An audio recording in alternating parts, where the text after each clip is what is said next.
सभी को। जय जिनेन्द्र। एक बार पुनः हम सभी हर सोमवार की तरह आज फिर से समय सार, जो कि हमारे आध्यात्म का सबसे सुंदर, सबसे सुंदर इसलिए कि वो हमें आध्यात्म की उन सीढ़ियों पर चढ़ाते चला जाता है जो मानव जीवन का अंतिम लक्ष्य होता है, मोक्ष और निर्वाण की प्राप्ति की बात। और इसका आरंभ होता है भेद विज्ञान से, शरीर और आत्मा के भेद से। और पिछले सप्ताह हमने जिस 50वें और 51वें 51 सॉरी 50 और 51 में हमने जो पढ़ा था कि जीव के कौन-कौन से, यानी आत्मा के कौन-कौन से गुण नहीं हैं जिनको कि हम आत्मा के गुण मान लेते हैं। और यह जो 50 से लेकर जो 55 तक की गाथा है, यह इसी बात को अलग-अलग तरीके से और बहुत सारे जो 29 भाव जीव के बताए गए हैं, 29 प्रकार के भाव, उन भावों को लेकर हमारे गुरुजी ने, यानी कि जीतू भाई ने हम सभी को यह समझाने का प्रयास किया कि ये आत्मा के भाव नहीं है। तो आइए इसी स्वाध्याय को आगे बढ़ाते हुए मैं आदरणीय जीतू भाई से विनम्र आग्रह करूंगी कि आप मंच पर आएं और इस स्वाध्याय के एक बहुत सुंदर जो यात्रा है हम सबको लेकर चलने की, आत्मा को आत्मा में स्थिर करने की, उसके लिए आपका बहुत बहुत स्वागत है। नमस्कार, धन्यवाद। हम लोग जैन फाउंडेशन के इस मंच से कुंदाचार्य जी विरचित समयसार ग्रंथ का स्वाध्याय कर रहे हैं। समयसार ग्रंथ में समय अर्थात आत्मा के स्वरूप के विषय में बहुत ही सूक्ष्म, विस्तृत और सटीक वर्णन किया है। उस पर अनेक आचार्यों ने अलग अलग समय में वृत्तियां भी रची है, व्याख्या रची है। हम लोगों ने 55 गाथा तक का स्वाध्याय पूर्ण किया है। मूल बात यह है कि हम अपने स्वरूप को जानते हैं या नहीं। यदि वो हमारे चिंतन का विषय बन जाए कि हम अपने आप को कितना जानते हैं या कुछ भी नहीं जानते हैं, या हम मानते हैं कि हम सब कुछ जानते हैं, तो सत्य क्या है, तथ्य क्या है, हमें क्या करना चाहिए, इस विषय में इस ग्रंथ में विस्तार से चिंतन प्रस्तुत किया है। हमने काफी चिंतन इस गाथाओं के आधार पर पूर्ण किया है कि आत्मा का स्वरूप क्या है, आत्मा के स्वरूप के विषय में कैसी भ्रांतियां फैली हुई है और उस भ्रांतियों को कैसे हम दूर कर सकते हैं। तो इस विषय में कुंदाचार्य जी का प्रस्तुत ग्रंथ अत्यंत महत्वपूर्ण और हमारे आत्म स्वरूप को समझने के लिए एक आधार ग्रंथ है। हमने ये देखा जो पिछली 5-7 गाथाओं में 50 से 55 तक की गाथाओं में जो 29 भावों की बात कही गई, और वो 29 भाव जीव के नहीं है, जो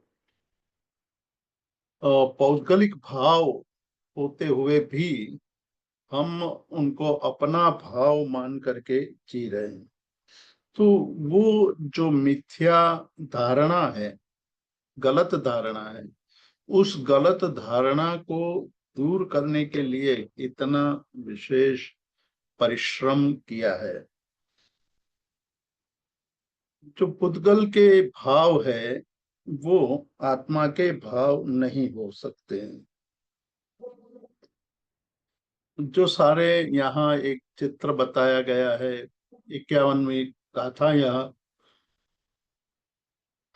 51वीं गाथा यहाँ दर्शाई गई है समय सार की यह कक्षा में। जीवस्य नत्थि रागो नवि दोषो नेव विद्यते मोहो नोपच्चय न कम्मम नो कम्मम चावी से नत्थि। मतलब कि जीवस्य नत्थि रागो, जीव का राग नहीं है। मतलब राग जीव का नहीं है, वो किसी और का है, लेकिन हम नहीं जानते हैं, इसलिए हम कहते हैं कि यह रागी है या द्वेषी है या मोही है। इस प्रकार का हम आरोपण करते हैं या उसका स्वरूप हम बताने लगते हैं। वह प्रत्यय भी नहीं है, कर्म भी नहीं है, नो कर्म भी नहीं है। जीव के ये लक्षण नहीं है। इस प्रकार से करीब 29 अलग अलग लक्ष्य, अलग अलग पुद्गल के भावों को लेकर के बहुत स्पष्ट बता दिया कि ये जीव के नहीं है, ये पुद्गल के पौद्गलिक भाव है। पुद्गल के भाव होते हुए भी अनादिकालीन जो हमारा पुद्गल के साथ संबंध है, उस संबंध के कारण हम उसको अपना मान लेते हैं, हम अपने उसको अपना स्वरूप मान लेते हैं। ये जो बात कही है उसको हमें और आगे बढ़ाते हुए कहते हैं कि यदि ये वर्ण आदि बहुत सारी बातें यहाँ आगे कही थी, उसको हम लोग एक बार सरसरी निगाह से बात कर लेंगे तो थोड़ा विषय पुनः स्मरण में आ जाएगा। वर्ण, जीव का वर्ण नहीं है, जीव की कोई गंध नहीं है, जीव का कोई रस नहीं है, जीव का कोई स्पर्श नहीं है, जीव का कोई शरीर नहीं है, शरीर और संहनन नहीं है, संस्थान नहीं है। जीव का न राग है, न द्वेष है, न मोह है, प्रत्यय नहीं है, कर्म नहीं है, नो कर्म भी नहीं है। जीव का वर्ग नहीं है, वर्गणा भी नहीं है, स्पर्धक नहीं है, और अध्यात्म स्थान भी नहीं है, और अनुभाग स्थान भी नहीं है। जीव का योग स्थान नहीं है, जीव का बंध स्थान नहीं है, उदय स्थान नहीं है, मार्गणा स्थान भी नहीं है। स्थिति बंध स्थान जीव का नहीं है, संक्लेश जीव का नहीं है, स्थिति विशुद्ध स्थिति बंध नहीं है, संक्लेश जीव का नहीं है, विशुद्ध स्थान भी उसका नहीं है, संयम लब्धि स्थान भी जीव का नहीं है, जीव स्थानक भी जीव के नहीं है, गुण स्थानक भी जीव के नहीं है। ये सब निश्चय नहीं की दृष्टि से उद्गल द्रव्य के परिणाम हैं। तो इतनी बात यहाँ 55 गाथा तक हमें बताई गई।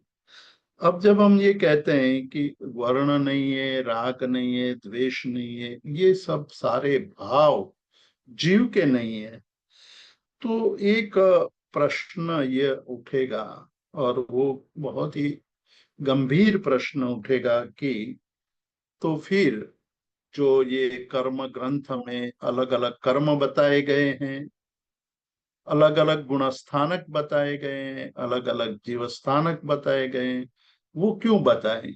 वहां तो यही कहा है कि जीव के ही ये सब स्थान हैं, और गुणस्थानक पर्यंत के जितने भी स्थान बताए वो सारे जीव के हैं, ऐसा हमें बताया गया है। तो मूल प्रश्न जो दार्शनिक प्रश्न उपस्थित हुआ वह यह हुआ कि हमें सिद्धांत का पाठ जब पढ़ाया जाता है तब यह बताया जाता है कि जीव का वर्ण यह है, जीव का गुणस्थानक यह है, 5वें गुणस्थानक में जीव का यह स्वरूप है, 10वें गुणस्थानक में जीव का यह स्वरूप है, 12वें गुणस्थानक में जीव का यह स्वरूप है। तो ये सारी बातें मिथ्या हो जाएगी। आप कहते हैं कि जीव का है ही नहीं, और हम जब पढ़ते हैं कर्म ग्रंथ तो कर्म ग्रंथ में तो यही बात कही गई है। तो उसका आप क्या जवाब देंगे? उसका जवाब यहाँ कुंद कुंदाचार्य जी 56वीं गाथा में दर्शा रहे हैं कि व्यवहारेण दु एदे जीवस अवंति वर्णमादिया, अर्थात व्यवहार नहीं की अपेक्षा से वर्ण से लेकर के गुणस्थानक तक के गुणठाणंता भाव, वर्णमादिया गुणठाणंता भाव, वर्ण आदि से लेकर के गुणस्थानक तक के जो भाव जीव का है वह व्यवहार नहीं की अपेक्षा से है। निश्चय नहीं की अपेक्षा से तो जीव का कोई भाव नहीं है। व्यवहारेण तु एदे दिवस हवंती वर्णमादिया गुणठाणंता भाव नदु कोई निश्चयनाय स, अर्थात व्यवहार नहीं की अपेक्षा से ये सारे भाव जीव के हैं, किंतु निश्चय नहीं की अपेक्षा से ये जीव के कोई भाव नहीं है।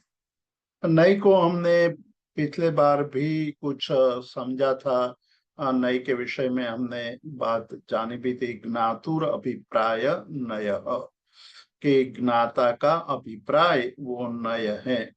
नय का मतलब है कि एक दृष्टि, एक दृष्टिकोण, और वस्तु अनंत धर्मात्मक है। अनंत धर्मात्मक में से किसी किसी धर्म को मुख्य करके हम जब उसकी चर्चा करते हैं तो उसको नय कहते हैं। और नय का अर्थ यह भी है कि मुख्य रूप से हम कोई एक दृष्टि से बात करते हैं और बाकी की दृष्टियों को हम गौण करते हैं, तो वो सुनय है। लेकिन हम एक ही दृष्टि को मुख्य प्रधान रूप से मान लें और बाकी सभी दृष्टियों का निषेध कर दें, तो वो नय नहीं है, दुर्नय है। मतलब उससे हमें तत्वबोध नहीं हो सकता है। उसको हम थोड़ा सरल भाषा में समझना चाहें तो ऐसा कह सकते हैं कि हम कभी कोई एक पदार्थ को देखें और उसके किसी एक धर्म की बात लेकर, एक गुण की बात लेकर के हम बात करें और हम ये कहें कि यह वस्त्र पीला ही है, जब हम ही पूर्वक, मतलब कि जकार पूर्वक जब हम उसकी व्याख्या करते हैं तो वो दुर्नय हो जाता है, उससे तत्वबोध नहीं हो सकता है। हम ये कह सकते हैं कि इसका रंग पीला भी है, मतलब पीला और उसमें अन्य रंगों का संभव है।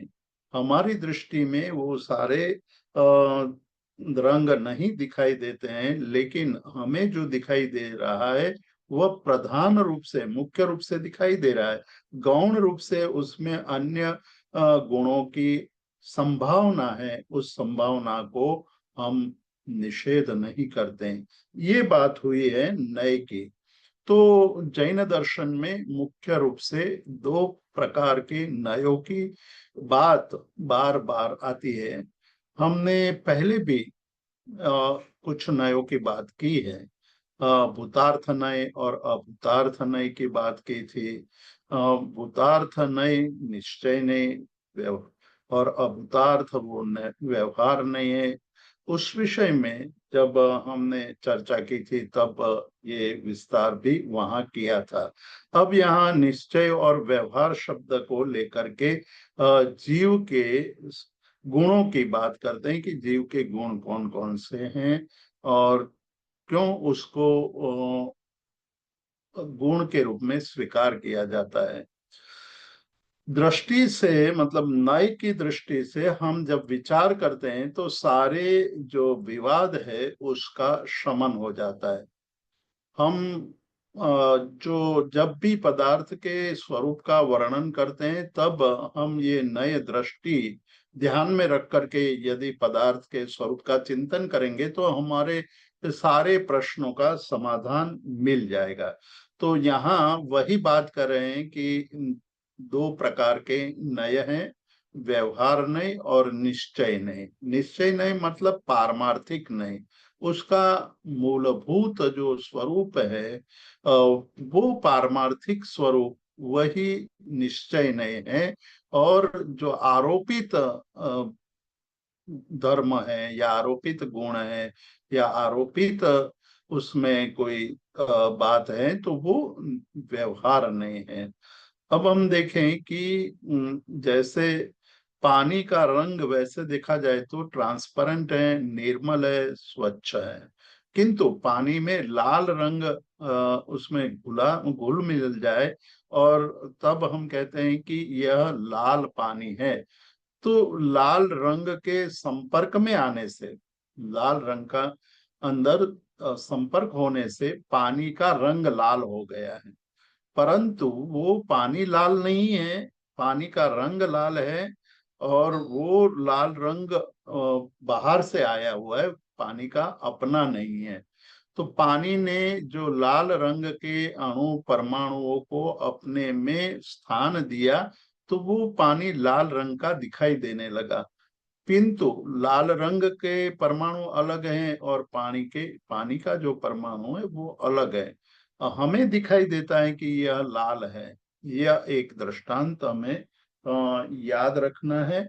दूसरा एक दृष्टांत हमें यह भी याद रखना है कि स्फटिक स्फटिक ट्रांसपेरेंट होता है, निर्मल स्फटिक की बात कर रहे हैं कि स्फटिक का रंग ट्रांसपेरेंट है, स्फटिक में कोई रंग नहीं है। किंतु स्फटिक के पीछे जपा कुसुम जासूद का फूल रख दिया जाए तो स्फटिक हमें लाल दिखाई देगा। जब स्फटिक लाल दिखाई देता है तो लाल रंग को देख करके कोई उसको ये कह सकता है कि यह मणि है। अब स्फटिक होते हुए भी मणि का आभास हो रहा है, तो मणि तो नहीं है, मणि बन भी नहीं सकता है, स्फटिक स्फटिक ही है। लेकिन व्यवहार नहीं से वो लाल रंग का पत्थर दिखाई दे रहा है। तो लाल रंग तो उपाधि औपाधिक है, बाहर से लाया गया लाल रंग है। जो स्फटिक के पीछे जपा कुसुम रखा है, उस जपा कुसुम के कारण स्फटिक मतलब कि जासूद के लाल रंग के जासूद के रंग का स्फटिक में आरोपण हुआ है। उस आरोपण के कारण हमें स्फटिक लाल दिखाई देता है, लेकिन लाल है नहीं। इसी तरह यहाँ कहते हैं कि व्यवहार से लाल है किंतु निश्चय से वो लाल नहीं है। अब उसको हम जीव के रूप में उसका नए का निश्चय नए और व्यवहार नए से जीव के साथ उसका हम संबंध बिठाएंगे तो बात स्पष्ट हो जाएगी कि जीव के स्वरूप के लिए हम लोग अलग अलग प्रकार के शास्त्रों का अध्ययन करते हैं। खास करके कर्म ग्रंथ का जब हम अध्ययन करते हैं तो कर्म ग्रंथ में कर्म की विभिन्न दशाएं, कर्म के साथ वर्गणा, कर्म के साथ साथ कर्म ग्रंथ में गुणस्थानक है, मार्गणा स्थान है, वर्गणा है, स्पर्धक है, आदि अनेक बात हमें कर्म ग्रंथ में पढ़ने को मिलती है। तो क्या वो जीव के नहीं है? जीव के नहीं है तो फिर उसको पढ़ने की क्या आवश्यकता है? वो प्रश्न खड़ा होता है। एक चिंतक या एक प्रबुद्ध आदमी अपने दिमाग में इस प्रकार के प्रश्न पर जरूर चिंतन करता है। तो उसके समाधान इस गाथा में बहुत ही सटीक रूप से दिया है कि व्यवहार नहीं है, वो पर्यायाश्रित है, पर्याय पर टिका हुआ है, पर्याय बदलता रहता है। जब पर्याय बदलता है तो स्वरूप भी बदलेगा। जैसे एक छोटा बच्चा है, फिर धीरे धीरे आयु बढ़ती जाएगी तो वो किशोर बनेगा, किशोर से जाकर के वो बड़ा और बनेगा, प्रौढ़ बनेगा, फिर बाद में वृद्ध बनेगा। तो ये पर्याय के बदलने से उसके स्वरूप में बदलावट आई। तो वो स्वरूप की बदलाहट भी हमें सोचनी होती है कि वो किसका बदलाव हुआ, तो पर्याय का बदलाव हुआ। जीव तो अंदर एक ही है, जीव में कोई परिवर्तन नहीं हुआ, किंतु पर्यायों में परिवर्तन होने के कारण हम उसका आरोपण जीव में कर देते हैं। तो यहाँ कहा कि निश्चित रूप से जो व्यवहार नहीं है, जो बाहर का जो व्यवहार यानी कि बाहरी जो प्रभाव दिखाई देता है, वो पर्याय पर आश्रित है। और पर्याय के आश्रित होने के कारण पर्याय जो बदलते हैं, पुद्गल में जो परिवर्तन आते हैं, उस परिवर्तन के संयोग से हम ये जीव के अलग अलग स्वरूप मान लेते हैं। तो व्यवहार नहीं की अपेक्षा से यह सत्य होते हुए भी निश्चय नहीं की अपेक्षा से असत्य हो जाएगा, क्योंकि निश्चय नहीं तो पारमार्थिक बात करता है कि उसके मूलभूत स्वभाव क्या है। तो यहाँ पर्याय के संयोग से जो अनादि प्रसिद्ध जो बंध है, बंध आत्मा के साथ कर्म का बंध है, कर्म बंधे हुए अनादिकाल से बंध हुआ है। उस अनादिकालीन बंध के कारण जो जीव के विभिन्न पर्याय हमें देखने को मिलते हैं। तो मिथ्यात्व नाम के प्रथम गुण स्थानक में हम जीव के गुण, प्रथम गुण स्थानक का वर्णन करते हैं, तो वो जीव का गुण स्थानक मानते हैं। किंतु वो क्यों जीव का गुण स्थानक मानते हैं, तो कहते हैं कि पर्यायाश्रित होने के कारण कर्म बंद हुआ है वहां, आत्मा के साथ अनादिकाल से कर्म बंद हुआ है, और कर्म बंद के कारण जीव में उस प्रकार के भाव हमें देखने को मिलते हैं। तो इसलिए हम कहते हैं कि ये प्रथम गुणस्थान वर्ती जीव है। तो उसके लिए एक और दृष्टांत यहाँ विवेचनकार अमृत चंद्राचार्य जी कहते हैं कि जैसे एक सूती कपड़ा है, कॉटन का एक कपड़ा है, तो कॉटन का रंग तो सफेद है। उस सफेद रंग के कपड़े पर यदि लाल रंग, कौस्तुभ मतलब कसूंबे का रंग, वो जो लाल रंग का फूल होता है उसका लालिमा उसमें जब वस्त्र, सफेद वस्त्र पर उसमें डालते हैं, या लाल कलर के पानी में सफेद वस्त्र डालते हैं, तो सफेद रंग का वस्त्र है वो लाल हो जाता है। तो लाल तो हो गया, तो वो कैसे हुआ? जो सूती वस्त्र सफेद रंग का था, वो लाल रंग के कलर के पानी के अंदर डुबाने से उसमें घुल मिल गया, तो सूती कपड़ा लाल रंग का हो गया। तो वो लाल रंग है, वो सूती कपड़े का वास्तविक रंग नहीं है, वो औपाधिक रंग है, वो बाहर से लाया गया रंग है। तो उसी प्रकार जब हमारी आत्मा पर कर्म का बंध हो जाता है, तो कर्म का जो स्वभाव है उसको हम जीव का स्वभाव मानने लगते हैं। तो ये एक यहाँ दृष्टांत के द्वारा स्पष्ट किया। तो व्यवहार नय के अपेक्षा से जो पर्याय आश्रित है, यहाँ हमें याद रखना है कि व्यवहार नय पर्यायाश्रित है, निश्चय नय द्रव्याश्रित है। तो पर्याय आश्रित होने के कारण पर्याय तो पलटते रहते हैं, पर्याय बदलते रहते हैं, प्रति क्षण पर्याय में परिवर्तन आता है। द्रव्य उसका आधार स्थान है। जैसे हम कहते हैं कि गुण पर्यायवत द्रव्यम, द्रव्य क्या है? तो गुण और पर्याय जिसमें है वो द्रव्य है। तो गुण और पर्याय, पर्याय की बात हम कर रहे हैं। पर्याय के कारण, पर्याय मतलब यहाँ कर्म के बंध के कारण पर्याय बदलते रहते हैं। तो कर्म बंध के कारण जो पर्यायों में परिवर्तन आया, उसको हमने जीव के पर्याय के रूप में स्वीकार कर लिया। तो वो केवल व्यवहार नहीं की अपेक्षा से है, किंतु निश्चय नहीं की अपेक्षा से तो वो जीव के भाव नहीं है।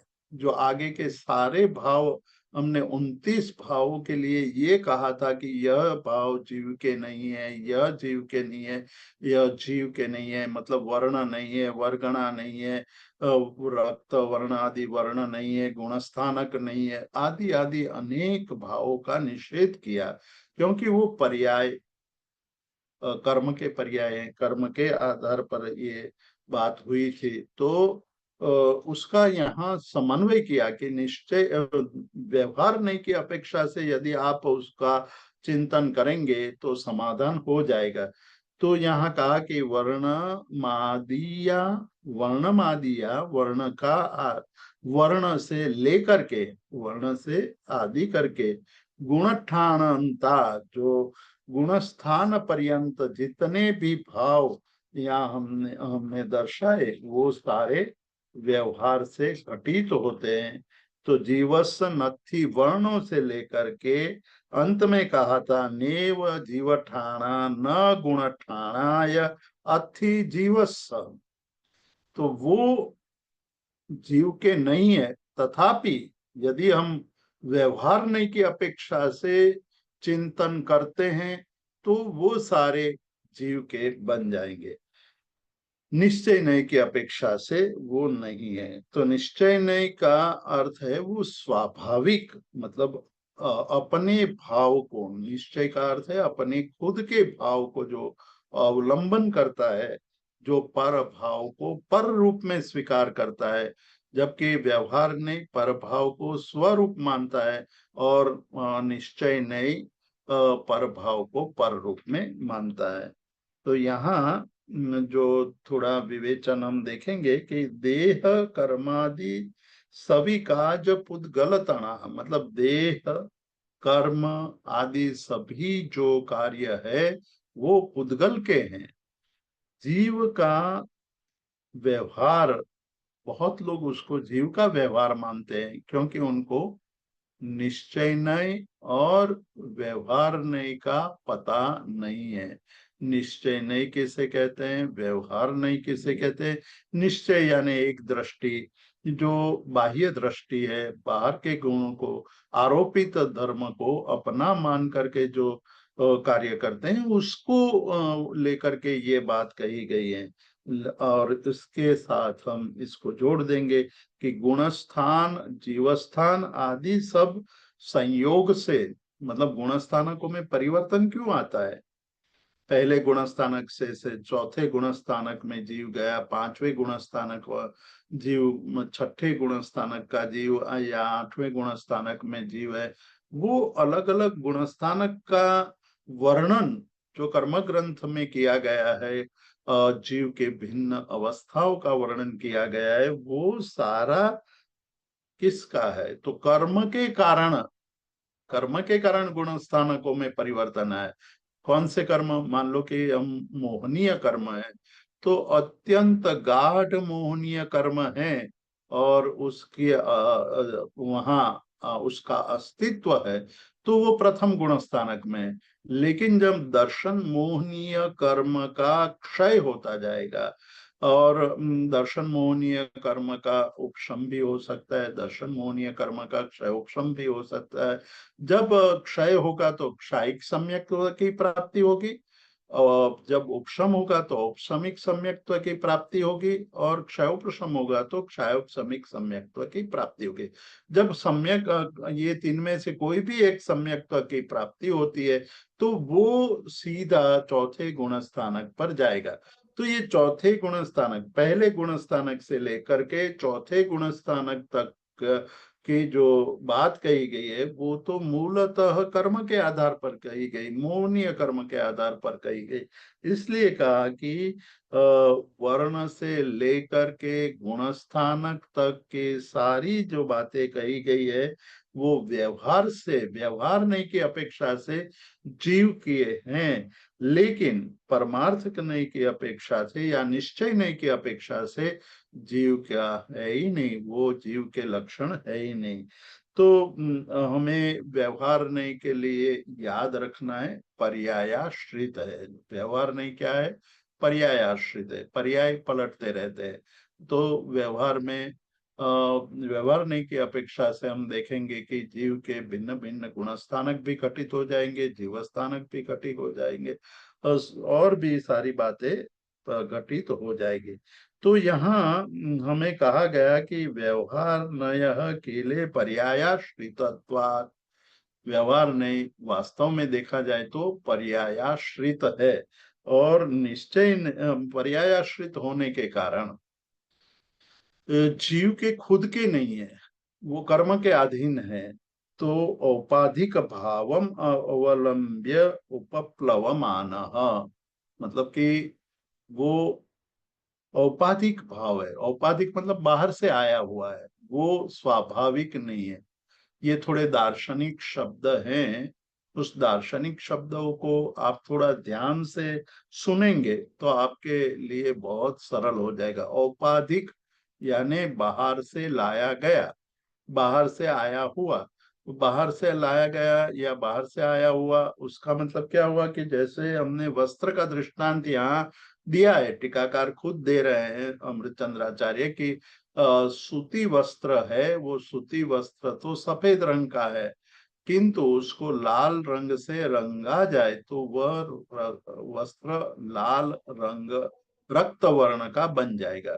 तो क्या सूती वस्त्र का रक्त वर्ण है, लाल रंग है, वो उसका खुद का माना जाएगा या बाहर से लाया गया माना जाएगा? बाहर से आया हुआ है, बाहर से उसको रंग से रंगित किया है। उसी तरह वह जीव को वस्त्र के स्थान पर रखे, जीव को वस्त्र के स्थान पर रखा, और कर्म को रंग के स्थान पर रखे। तो जिस जिस तरह से रंग से वस्त्र को रंजित किया जाता है, उसी तरह यहाँ कर्म के द्वारा जीव के गुणस्थानक आदि बातें घट जाएगी। तो वो औपाधिक भाव है, जीव के वास्तविक भाव नहीं है। तो ये बात जब आप समझ लेंगे तो जीव के भिन्न भिन्न अवस्था है, वो व्यवहार नहीं की अपेक्षा से घटित हो जाएंगे। और निश्चय नहीं तो द्रव्याश्रित है, द्रव्याश्रित होने के कारण केवलस्य जीवस्य स्वाभाविकम भावम अवलंब्य, जीव का जो स्वाभाविक भाव है उसको ही अवलंबन करता है, उसको ही स्वीकार करता है, और उसमें दूसरे भावों में वो कभी जाता नहीं है, कभी वो पड़ता नहीं है। तो जैसे द्रव्याश्रित यानी कि द्रव्य का मूल स्वभाव, तो आत्मा का मूल स्वभाव क्या है?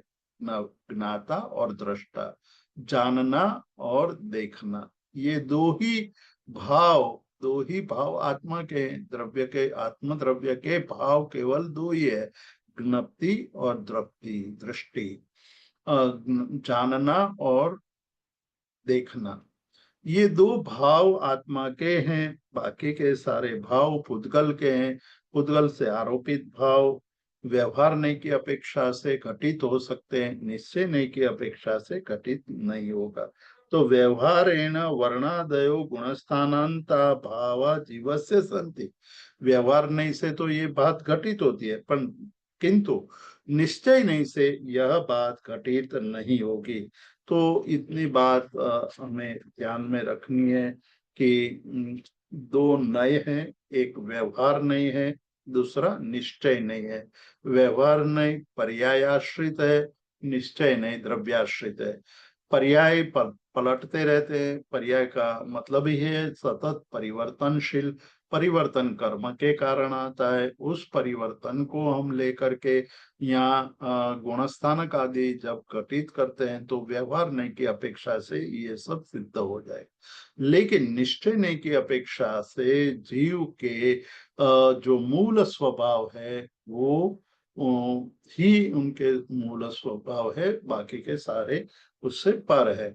तो निश्चय नहीं का जो मतलब है वो ये है कि वो पर को पर मानता है, स्व को स्व मानता है। 57वीं गाथा में हम आगे बढ़ेंगे। उस 57वीं गाथा भी बहुत ही महत्वपूर्ण है। वो यहाँ कहा गया है कि ए ही यह संबंधो जहेव क्षीरोदयम मुने दव्वो, अणय हुंति तस्य तानि दु उव ओग गुणादिको जमहा। ये ही संबंधो मतलब कि वर्णादि के साथ जो संबंध है वो संबंध कैसा है।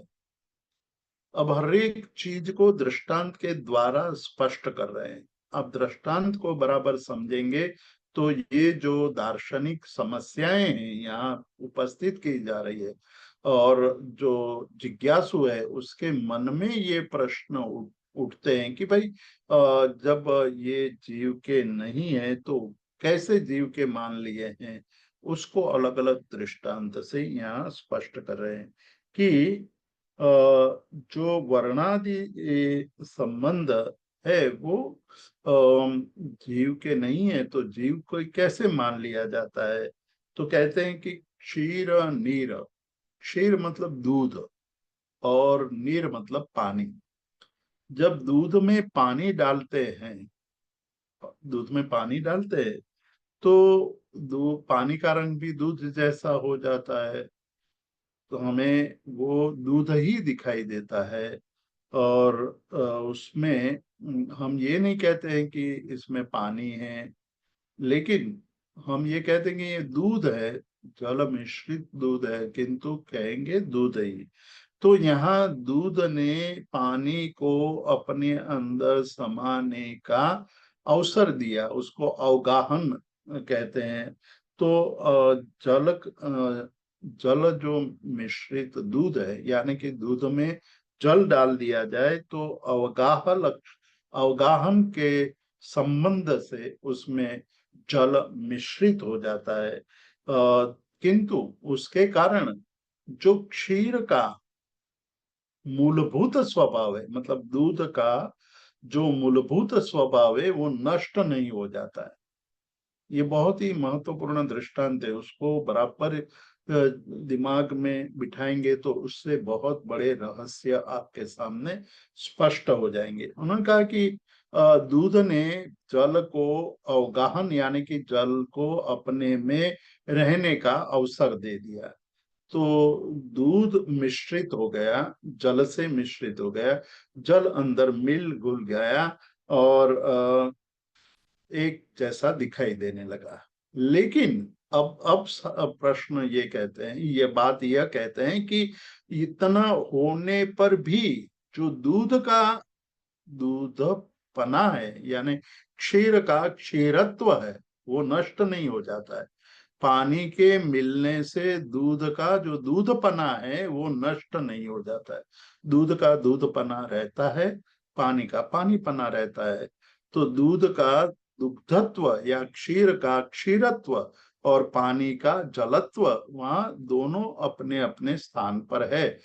जैसे ही हम ये दूध जो जल मिश्रित दूध है उसको हम अग्नि पर रखेंगे तो क्या होगा, पानी जलने लगेगा, पानी नष्ट होने लगेगा। एक समय ऐसा आएगा कि दूध अकेला रहेगा, पानी सारे अंदर से जल जाएगा। जैसे जैसे वो दूध उबलने लगेगा तो पानी जलने लगेगा, पानी अंदर से नष्ट होने लगेगा। एक समय ऐसा आएगा कि केवल दूध ही रहेगा, केवल क्षीर ही रहेगा।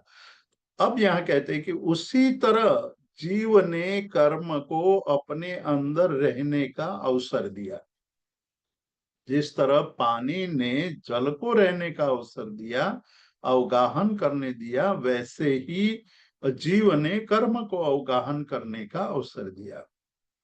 अब जीव के साथ कर्म रहने से ये कर्म भी जीव जैसा दिखाई देने लगा। जैसे जल पानी जैसा दिखाई देने लगा वैसे ही कर्म जीव जैसा दिखाई देने लगा। इसलिए आत्मस्थिति में एक बात कही है कि भाष्यो देहाध्यास थी,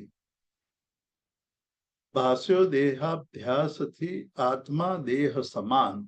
मतलब कि जो अध्यास मतलब भ्रम हो गया किसका, कर्म का, जीव के साथ मिल जाने से, एक मेक हो जाने से देह को भी हम आत्मा, देह को ही आत्मा मानने लगे। वो भाष्य देहाध्यास, देह की देह का अध्यास भ्रमणा हो गई है, भ्रमात्मकता हो गई है, उस कारण हम उसको देह नहीं आत्मा मानने लगते हैं, देह को ही आत्मा मानने लगते हैं।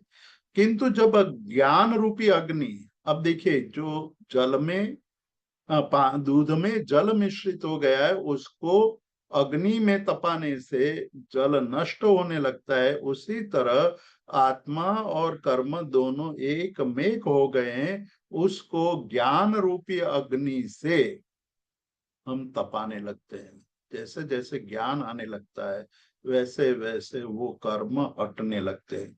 सम्यक ज्ञान के प्रभाव से आत्मा के साथ घुल मिल गए हुए कर्म नष्ट होने लगते हैं। तो यहाँ कहते हैं कि एय संबंधो जय जहेव क्षीरोदयम मुणे दब्बो। ये संबंध कैसा है? जैसे क्षीरोदक, उदक मतलब पानी और क्षीर मतलब दूध, दूध और पानी के संबंध जैसा है। नय हुंती तस्य ताणिदु व ओग गुणा दिगो जम्महा। कहते हैं कि उसी तरह जीव और कर्म का दोनों का संबंध हो चुका है, और उस संबंध को हमने समझा नहीं है। किंतु देखा जाए तो कर्म आत्मा का जो संबंध है, आत्मा का जो स्वरूप है, वो उपयोग है। जीव का स्वरूप उपयोग है, वो कर्म में नहीं है, कर्म का स्वभाव ही नहीं है। तो जिस तरह से ज्ञान के प्रभाव से मतलब अग्नि के प्रभाव से पानी जलने लगता है, उसी तरह ज्ञान के प्रभाव से हमारे अंदर पड़े हुए जो ये जीव के कर्म के प्रति हमारे जो विचार थे वो भी नष्ट होने लगते हैं। तो यहाँ कहते हैं कि जो पर उपाधि, फिर से हम उपाधि शब्द को ले आते हैं। उपाधि मतलब बाहर से आगंतुक, बाहर से लाया गया जो संबंध है, बाहर से जो आता है उसको उपाधि कहते हैं, आगंतुक कहते हैं। और उसको हमने पकड़ रखी है, बहुत बहुत से मतलब अनादि काल से उसको पकड़ रखी है। ये हमारी एक अज्ञानता है कि हमने पर को स्व मान लिया है और उसके साथ हमारा तादात्म्य हो गया है। किंतु तादात्म्य संबंध है नहीं। तादात्म्य का तो मतलब है एक मेक हो जाना, वो तादात्म्य है। और अवगाहन का मतलब है कि अंदर घुल मिल जाना, लेकिन स्वरूप का परिवर्तन नहीं होना, स्वरूप तो वैसा का वैसा ही रहेगा।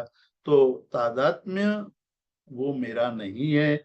जैसे खीर नीर की भिन्नता, जैसे क्षीर और नीर की भिन्नता है, जैसे ही कर्म और जीव की भिन्नता है, तैसे ही भेद ज्ञानी ने लया। मतलब ज्ञानी जनों ने ये भेद को समझ लिया और उन्होंने कर्म की जाल को नष्ट कर दिया। तो वर्णादि निश्चय से जीव के नहीं है। हमने आज तक ये गलती की कि हम ये मानते हैं कि इसका वर्ण ऐसा है, इसका रूप ऐसा है, उसका ये ऐसा है। ये सब जो हमारी मान्यता थी वो भ्रम के कारण हुई थी। तो इस को समझने के लिए इस गाथा में ये जो दृष्टांत दिया है वो दृष्टांत बहुत ही मार्मिक दृष्टांत है। कि जब पानी को गर्म, दूध को गर्म करते हैं तो पानी जलने लगता है, उसी तरह जब ज्ञान के हमारे अंदर आता है तो पुद्गल द्रव्य के साथ जो हमारा परस्पर संबंध हो गया है, उसमें से स्वलक्षण भूत जो उपयोग गुण है, उस उपयोग गुण की हमें बोध होने लगता है। उसके साथ हम जिस तरह अग्नि है उस तरह ये हमारा ज्ञान है, वो ज्ञान से हम निश्चय रूप से अपने स्वरूप को जान लेते हैं। तो ये जो यहाँ ओग गुण अधिको, मतलब जीव कैसा है, उसमें जो कोई विशेषता है तो उपयोग लक्षण है। और उपयोग लक्षण है वह जिस तरह से जल में दूध में पानी को रहने का एक स्थान मिला, इसी तरह हमारे अंदर कर्म को रहने का स्थान मिला। उसको दूर करने के लिए ज्ञान की आवश्यकता है, वो ज्ञान जब अंदर आ जाता है तो उसके कारण जो जीव का उपयोग लक्षण है वो स्पष्ट होने लगता है। यानी कि अ, दृष्टा और ज्ञाता भाव स्पष्ट होने लगता है।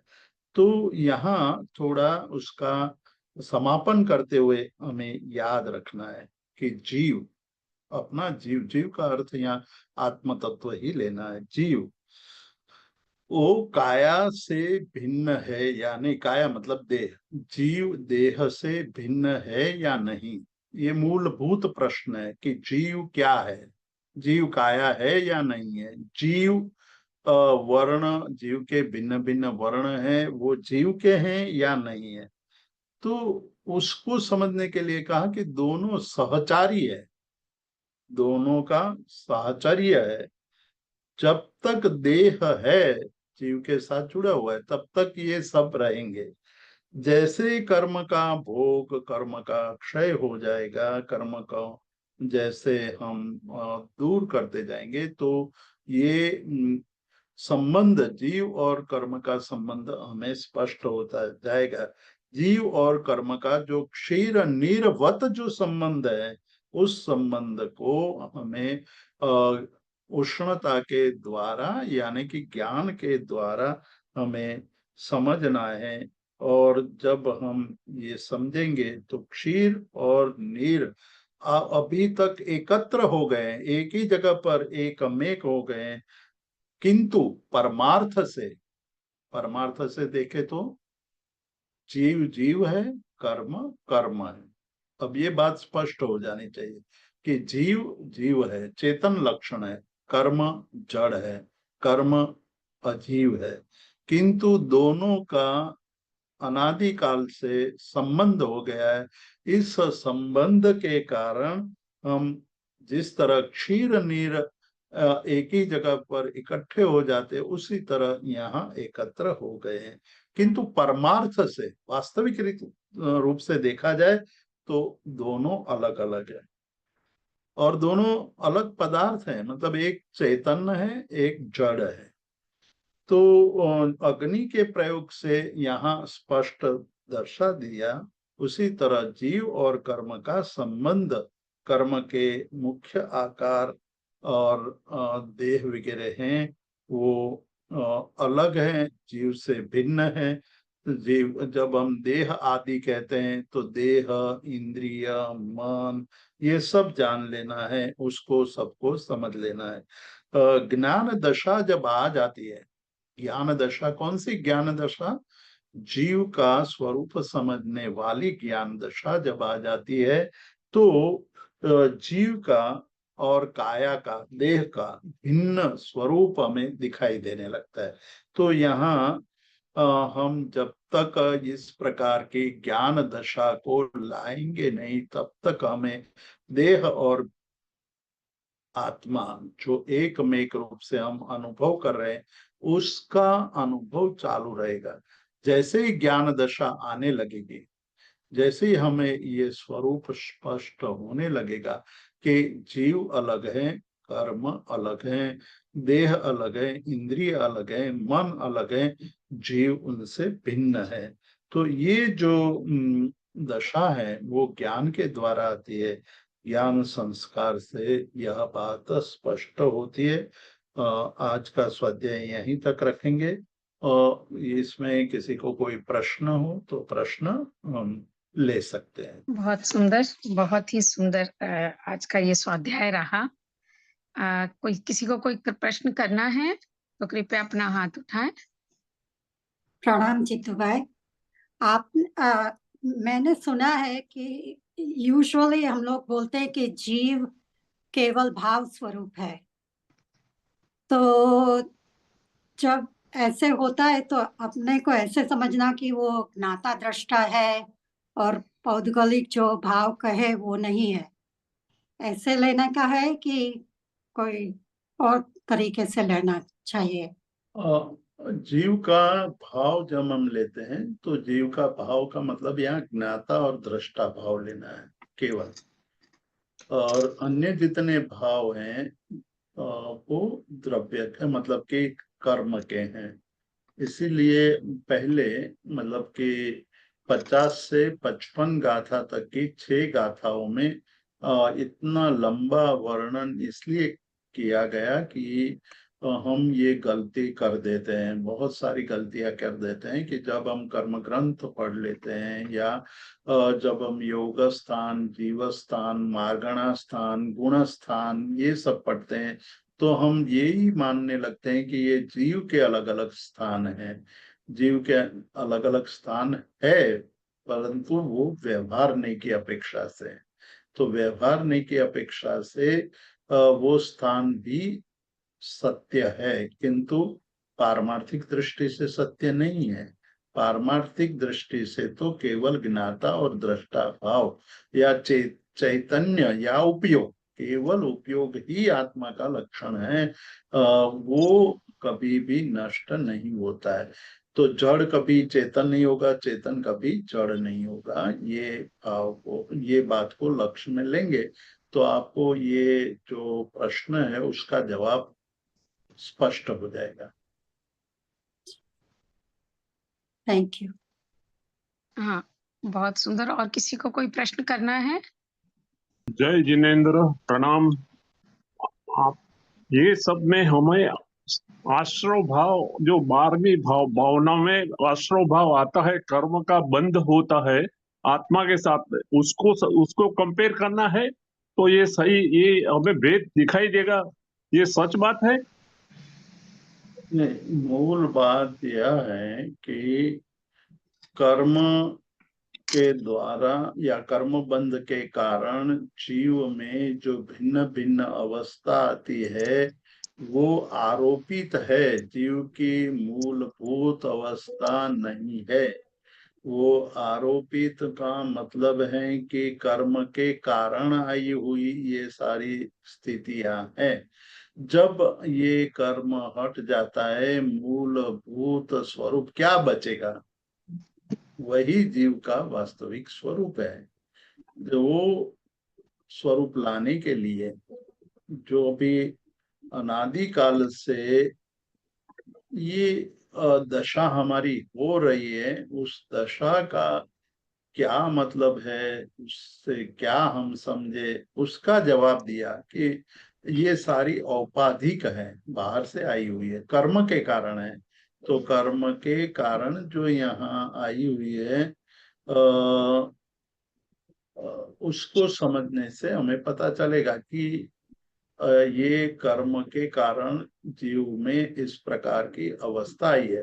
अब जो भाव की बात कर रहे हैं ना हम, 12 भावना है या 12 और 4 16 भावना है, वो अलग अलग भावना भी ज्ञान के साथ जोड़ना है। जिस तरह से जल मिश्रित दूध को जब अग्नि पर रखा जाता है तो पानी जलने लगता है, उसी तरह ये 12 भावना है।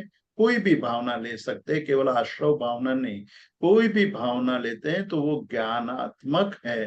वो ज्ञान रूपी अग्नि के कारण आत्मा के साथ जो कर्म जुड़ा हुआ है वो शिथिल होता जाएगा, अलग होता जाएगा। और एक समय ऐसा आएगा कि जो हमारी दशा है वो इतनी विशुद्ध दशा हो जाएगी, इतनी विशुद्ध दशा हो जाएगी जिसको हम क्षपक श्रेण कहते हैं कि जब हमारी भावना तीव्र बन जाएगी, हम तीव्र भाव के अंदर चले जाएंगे तो भाव रूपी अग्नि हमारे अज्ञान और हमारे मोह को जला देगी।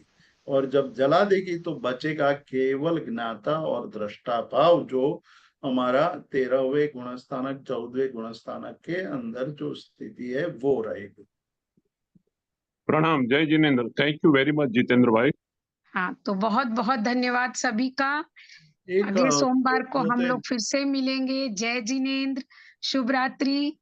और गुरु जी का भी बहुत बहुत आभार जैन एक फाउंडेशन की ओर मिनट से। एक मिनट जी जी, हाँ बोलिए बोलिए। हम लोग प्राकृत के नए क्लास शुरू करने जा रहे हैं जून में। तो जिसको भी उसमें जुड़ना हो तो वो रजिस्ट्रेशन करवा सकते हैं। और जैन विद्या के क्लास भी जून में शुरू होंगे, वो ऑफलाइन है। और सम्यक दर्शन के क्लास भी शुरू होंगे, उसके सूचना हम दे देंगे। अभी डेट वगैरह निश्चित नहीं हुई है। तो सम्यक दर्शन के क्लास में भी आप लोग, वो भी सर्टिफिकेट कोर्स है, तो उस सर्टिफिकेट कोर्स में आप लोग जुड़ सकते हैं। तो इतनी सूचना थी। जी बस प्रणाम जीतू भाई, साता प्रणाम। महासो। हाँ जी, प्रणाम प्रणाम सभी को, प्रणाम शुभ सर, रात्रि। प्रणाम सभी को, प्रणाम सब प्रणाम साथ। प्रणाम thank you very much Jitu प्रणाम भाई, जय प्रभु। जय प्रभु। प्रणाम प्रणाम जीतू भाई। प्रणाम। जीतू भाई क्लास ક્યાં આગળ છે? અમદાવાદ અને અમદાવાદ. બાકીનું ઓનલાઈન પ્રાકૃત અને સમ્યક દર્શન ઓનલાઈન, જૈન વિદ્યાના વર્ગો અમદાવાદમાં। प्रणाम जीतू भाई। થેન્ક યુ વેરી મચ જીતू ભાઈ।